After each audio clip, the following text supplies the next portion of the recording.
Confederation of all India traders द्वारा संपूर्ण भारतात स्वदेशी स्वीकारून देशाला आत्मनिर्भर बनविण्याच्या उद्देशाने सुरू करण्यात आलेल्या स्वदेशी जनजागृती रथाचे आज धामणगाव तहसीलमध्ये आगमन झाले. स्थानिक गांधी चौकात या रथयात्रेचे उत्साहात स्वागत करण्यात आले.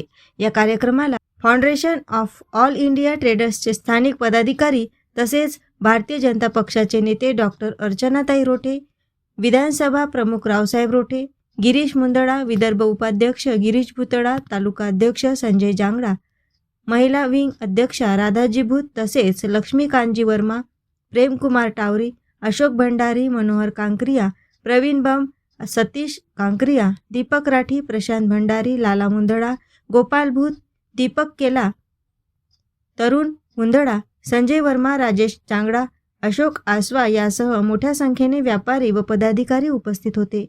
कार्यक्रमाची सुरुवात राष्ट्रपिता महात्मा गांधी यांच्या पुतळ्यास माल्यार्पण करून करण्यात आली. त्यानंतर विविध वक्त्यांनी उपस्थित नागरिक व व्यापाऱ्यांना स्वदेशी वस्तूंचा प्रसार करून आत्मनिर्भर भारत निर्मितीसाठी योगदान देण्याचे आवाहन केले. उपस्थितांनी स्वदेशी उत्पादने वापरण्याचा व प्रोत्साहन देण्याचा संकल्प व्यक्त केला. तसेच स्थानिक भगतसिंग चौकातही या रथयात्रेचे स्वागत करण्यात आले. राष्ट्रीय स्वयंसेवक संघाचे प्रमुख चंद्रशेखर राठी, अशोक भन्साली, दर्शन राठी, बालू धुर्वे, शेखर पाटील तसेच CIITचे पदाधिकारी यांच्या उपस्थितीत अमर शहीद भगतसिंह यांच्या पुतळ्यास माल्यार्पण करून स्वदेशी संकल्प रथयात्रेला अभिवादन करण्यात आले.